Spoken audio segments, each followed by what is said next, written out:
They're fighting against a fish meal and fish oil industry that threatens to secure food, jobs and healthy oceans.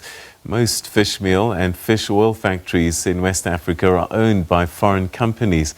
Environmental campaigners say that industrial vessels are devastating fishing communities along the West African coast.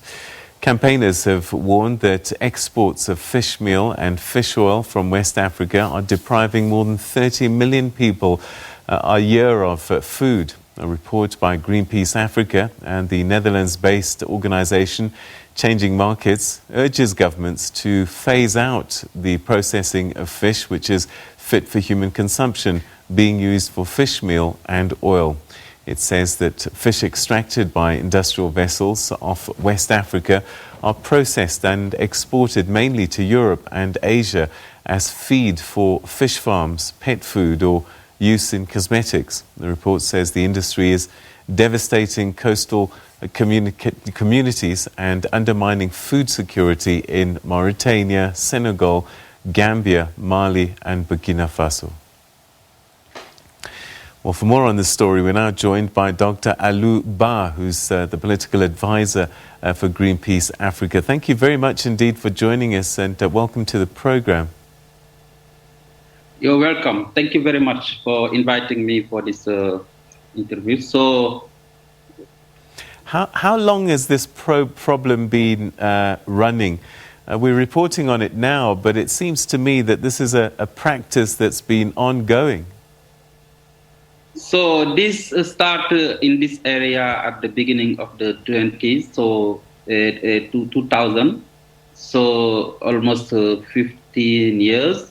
So there is a development of these fish meal factories in this area because of the availability of small pelagic fish in this area. You know that this area is one of the hotspot biodiversity in ocean hotspot biodiversity. There is a lot of species, and yeah, that's why there is this kind of industry in this area.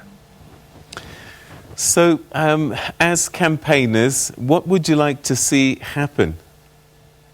What we want to is that this industry stop processing in this area, and that these countries or these governments privilege or prioritize human consumption than the exploitation for fish meal or fish oil to feed animals. We think that they must prioritize human consumption that is key in this area.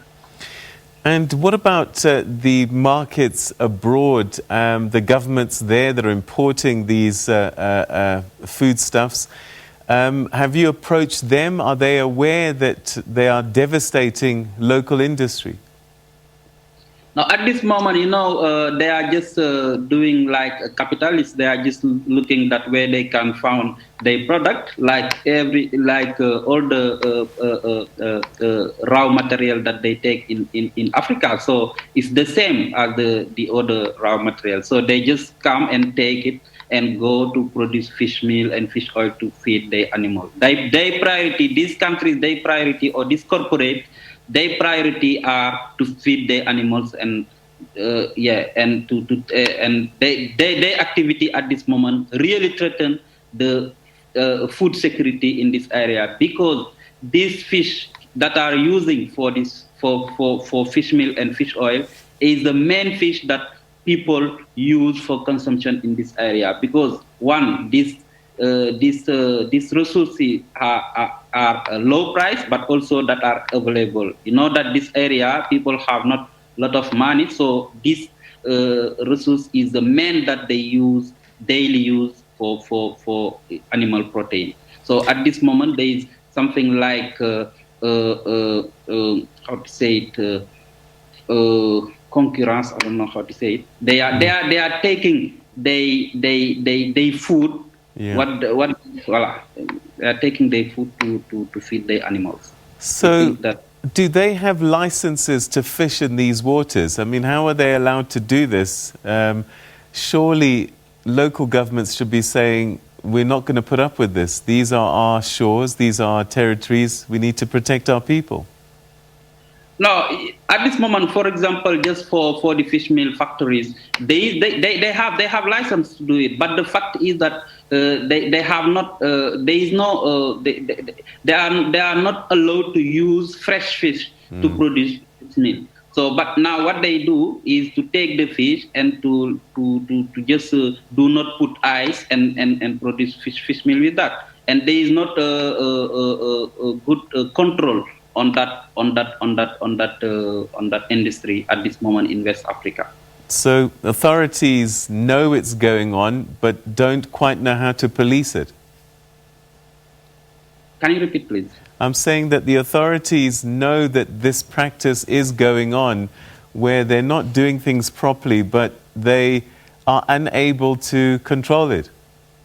Yeah, they know, because we already produced other report on that. But you know that we have some poor government in this area, so there is you know what I'm saying, they know what is happening, but they are doing really nothing to avoid this kind of industry or to stop it.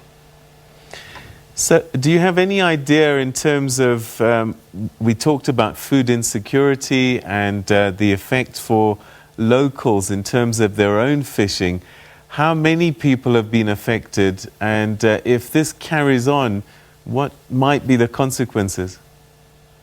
Yeah, you know that at this moment in this area, there is almost 500,000 of fish that is using to produce fish meal. We consider that this 500,000 is something like a fish that can be used by 33 million people in a year. So it is very it's very impact on the food security in this area, because it's something like take the fish that 33 million people can use for the daily use of fish and to produce fish meal. So there is a big impact. At this moment, there is a problem of availability of fish in this area, and prices are increasing for food, for local markets, and yeah, people really are impacted on that for that. Is there a danger that fish stocks can get depleted if the level of fishing that is being carried out at the moment continues?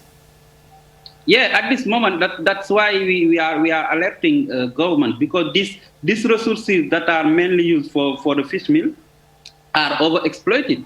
So if we see the report, the FAO report, we can see that these resources are overexploited because of the pressure that is on this resources. So if the resource is overexploited and people use it also to produce fish meal, they at the long time they will not have any fish for the local market. That will be very that will cause an real insecurity, food insecurity in this area. All right. Okay, I think we'll leave it there, but thank you very much indeed for bringing the story to our attention. And let's just hope that people that can force change are listening and that something can be done. Thank you so much indeed for your time. Thank you very much.